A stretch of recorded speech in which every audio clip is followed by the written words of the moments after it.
Welcome to logical learning. आज date कितनी है? 6 जुलाई 2020। और 6 जुलाई 2020 से जितने भी करंट अफेयर हो सकते थे मैं सब इस वीडियो में लेकर आया हूँ, और हर क्वेश्चन से रिलेटेड फैक्ट भी इस वीडियो में लेकर आया हूँ। स्टार्ट करते हैं आज की वीडियो। और फर्स्ट क्वेश्चन है कि हाल ही में धर्मचक्र दिवस कब मनाया जाता है? तो ये कब मनाया जाता है? 4 जुलाई को। तो इसका बी वाला ऑप्शन करेक्ट है। अब यहाँ पर एक शब्द आ रहा है कि धर्म चक्र, तो ये क्या होता है?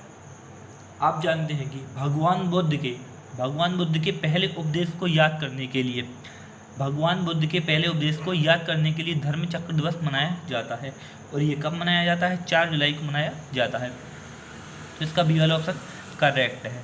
अब चलते हैं अपन सेकंड क्वेश्चन की ओर। और सेकंड क्वेश्चन है कि हाल ही में एशिया के पहले कंटिन्यूअस गैल्वेनाइड रिवर का उत्पादन सुविधा केंद्र का उद्घाटन कहाँ पर किया गया है? तो कहाँ पर किया गया है? पंजाब में। अब यहाँ पर शब्द आ रहा है कि कंटिन्यूअस गैल्वेनाइड रिवार। अब ये होता क्या है? जैसे कि आपने देखा होगा, जब बहुत बड़ी बड़ी बिल्डिंग बनती है, उसमें पिलर बनते हैं, तो उसमें लोहे की सरिया लगी होती है। सरिया हिंदी का शुद्ध शब्द है, इसको अपन छड़ भी बोल सकते हैं। उसमें सरिया लगी होती है, उसको ही अपन क्या बोलते हैं? रिवार बोलते हैं। लेकिन जब बहुत बड़ी बड़ी फैक्ट्री बनाना होती है तो उसमें स्टील की सरियाँ लगाई जाती हैं। तो स्टील की सरियाँ का बहुत बड़ा एक फैक्ट्री का उत्पादन हुआ है, और उसका उद्घाटन कहाँ पर हुआ है? पंजाब में। और ये पंजाब में कहाँ पर हुआ है? फतेहगढ़ में। कहाँ पर हुआ है? फतेहगढ़ में इसका उद्घाटन हुआ है। अब यहाँ पर एक शब्द आ रहा है पंजाब। तो पंजाब की राजधानी क्या है? आपके लिए हमने पहले भी बता चुकी है, क्या है? चंडीगढ़। पंजाब की राजधानी क्या है? चंडीगढ़। और यहाँ के चीफ मिनिस्टर कौन है? अमरिंदर सिंह, कैप्टन अमरिंदर सिंह। और यहाँ के गवर्नर कौन है? पीपी सिंह बदनौर। कौन है? पीपी सिंह बदनौर। यहाँ से इतने क्वेश्चन क्लियर हो जाते हैं। और मैं आपसे बार बार बोलता हूँ कि मेरी वीडियो से आपके लिए जो भी सहायता मिल रही है, आप प्लीज़ कमेंट करके बताइए। और चलते हैं अपन थर्ड क्वेश्चन की ओर। और थर्ड क्वेश्चन है कि हाल ही में केरल सरकार ने कोरोना वायरस की वजह से नौकरी गंवाने वालों के लिए कौन सी परियोजना शुरू करने की घोषणा की है? तो इसका बी वाला ऑप्शन करेक्ट है। क्या है? Dream career. अब क्या हुआ है, जो भी व्यक्ति विदेशों में नौकरियां करते थे, अब कोरोना वायरस के कारण उनकी नौकरियां चली गई हैं, उनने अपनी नौकरी के लिए गंवा दिया है। तो केरल सरकार ने क्या किया? उनके लिए एक परियोजना शुरू कर दी है। वो कौन सी परियोजना है? ड्रीम केरल। ये वाली योजना शुरू कर दी कौन ने? केरल सरकार ने। अब यहाँ पर पेरियर वन्यजीव अभ्यारण्य, ये भी कहाँ पर है? केरल में है। और एक और यहाँ पर शांत घाटी है। कौन सी है? शांत घाटी भी कहाँ पर है? अपने केरल में है। और एक और घाटी है, वो कौन सी? फूलों की घाटी। और फूलों की घाटी कहाँ पर है? उत्तराखंड में है। और यहाँ पर एक और योजना चलाई गई थी, क्या है? तिरंगा पहल के तहत रैपिड स्क्रीनिंग। अब ये क्या है? इसमें एक गाड़ी होती थी, उसमें 2 कैमरे लगे होते थे, 2 माइक्रोफोन लगे होते थे, और एक स्कैनिंग मशीन लगी होती थी। वो जगह जगह जाके व्यक्तियों की थर्मल स्कैनिंग करती थी। और इसमें 3 तिरंगा के निशान बने होते थे, इसलिए इसे तिरंगा पहल या तिरंगा रैपिड स्क्रीनिंग बोलते थे। एक और अगला है कि कोविड-19 रोगियों के लिए सेवा में कामिल रोबोट भी यहाँ पर लॉन्च किया गया था। कहाँ पर? केरल में। और यहाँ पर ब्रेक द चेन कार्टून अभियान भी कहाँ पर शुरू किया गया था? कहाँ पर शुरू किया गया था? केरल में ही। और एक और यहाँ पर एक योजना चलाई गई थी, वो कौन थी? के फोन। यहाँ पर एक योजना चलाई गई थी, के फोन योजना चलाई गई थी। इसमें क्या है? जो व्यक्ति गरीबी रेखा के नीचे अपना जीवन यापन कर रहे हैं, उनके लिए केरल सरकार ने फ्री में इंटरनेट देने की सुविधा दी हुई थी। कौन ने? केरल सरकार ने। और भारत का ये पहला राज्य बन गया है फ्री में इंटरनेट देने वाला गरीब रेखा के नीचे जीवन यापन करने वाले व्यक्तियों के लिए। तो फ्री में इंटरनेट देने वाला पहला राज्य कौन सा बन गया? भारत का केरल। ठीक है, इतने क्वेश्चन यहाँ से क्लियर हो जाते हैं। और फोर्थ क्वेश्चन की ओर चलते हैं। और फोर्थ क्वेश्चन है कि हाल ही में किसने पेरेंट का आविष्कार किया है? तो किसने किया है? नासा ने।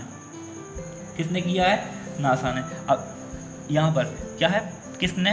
पहनने योग्य पेटेंट। अब पहनने योग्य पेटेंट ये क्या है? जैसे कि आपने देखा होगा कि जनरली क्या होता है, हम अपने हाथों से अपने गर्दन के ऊपर का पूरा हिस्सा, जैसे नाक हुई, कान हुई, अपने आँख हुई, इनको अपन टच करते रहते हैं। इससे क्या है? अपने शरीर में या फिर कोरोना वायरस फैलने का डर रहता है।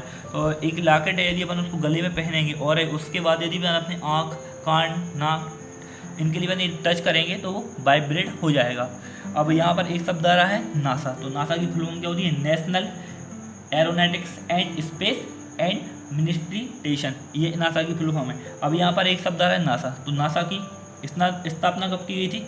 1958 में। और नासा का हेडक्वार्टर कहाँ पर है? वॉशिंगटन डीसी में। कहाँ पर है? वॉशिंगटन डीसी में इसका हेडक्वार्टर है। चलते हैं अपन फिफ्थ क्वेश्चन की ओर। और फिफ्थ क्वेश्चन है कि हाल ही में नरेंद्र मोदी ने किस माइक्रो ब्लॉगिंग वेबसाइट को छोड़ने का फैसला लिया है? तो किसको लिया है? शीना बीवी को। शीना बीवी को छोड़ने का निर्णय लिया है। किसने? नरेंद्र मोदी ने। जैसे कि अब यहाँ पर ये शब्द आप पहली बार सुने होंगे, शीना बीवी। जैसे कि आपने एक शब्द सुना है ट्विटर, आपने ये शब्द सुना है ट्विटर। इसमें क्या होता है? वह अपने हाल ही में वो अपने देश के, भारत के जितने भी पॉलिटिशियन हैं वो ट्विटर पर ट्वीट करते रहते हैं, जो भी लिखते हैं उसके लिए ट्वीट करना बोलता है। वैसे ही चाइना का एक नया ऐप था सीना बिबो, इस पर लिखने के लिए बोलते हैं सीना बिबो। तो नरेंद्र मोदी इसके लिए यूज़ करते थे, लेकिन उन्होंने हाल ही में सीना बिबो को छोड़ने का निर्णय ले लिया है। चलते हैं अपन अगले क्वेश्चन की ओर। और सिक्स क्वेश्चन है कि हाल ही में प्रसिद्ध आषाढ़ी एकादशी त्यौहार किस राज्य में मनाया जाता है? तो ये किस राष्ट्र में मनाया जाता है? महाराष्ट्र में। तो इसका ए वाला ऑप्शन करेक्ट है। अब ये आषाढ़ी एकादशी त्यौहार ये क्या होता है? इसमें क्या है? भगवान विट्ठल को याद करने के लिए उनके अनुयायी उनकी पूजा करने के लिए आषाढ़ी एकादशी त्यौहार मनाते हैं।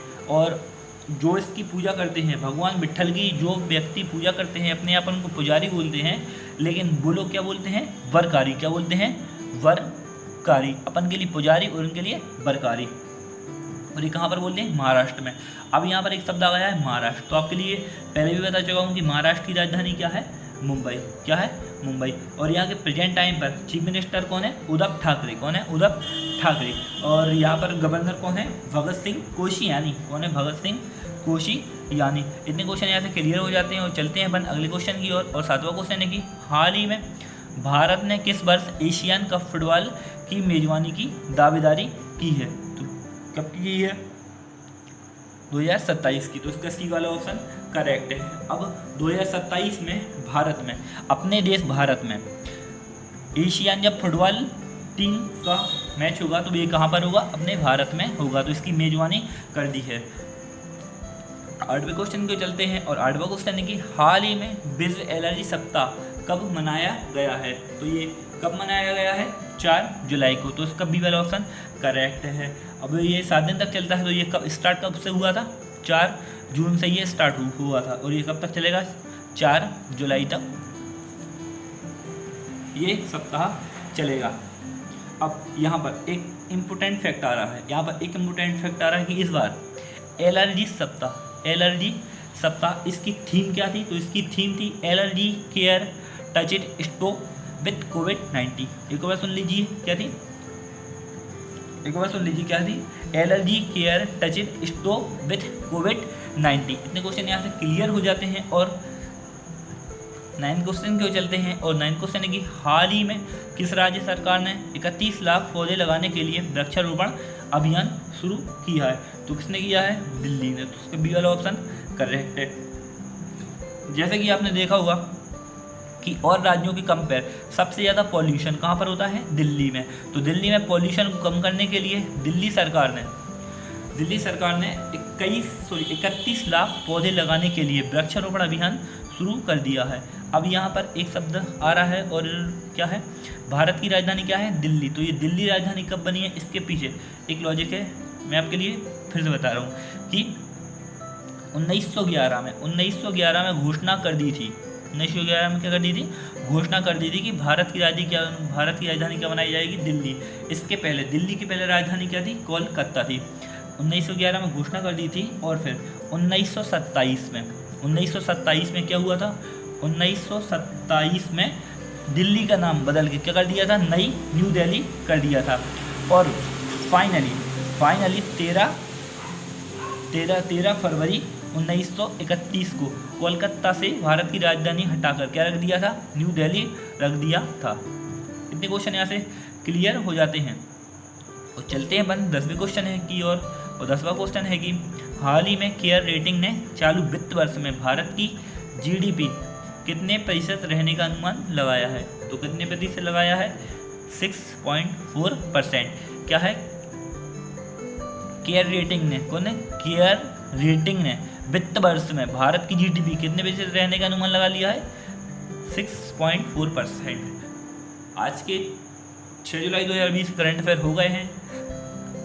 आई थिंक मैं आशा करता हूँ कि आपको मेरी वीडियो से कुछ हेल्प मिल रही होगी। तो आप प्लीज़ कमेंट करके बताइए, मेरी वीडियो को सब्सक्राइब कीजिए, लाइक कीजिए, और जो भी परेशानी है प्लीज़ कमेंट करके पूछिए, मैं आपके कमेंट का आंसर भी दूंगा। Thank you so much, keep watching, keep smile, देखते रहिए लॉजिकल लर्निंग। Good bye.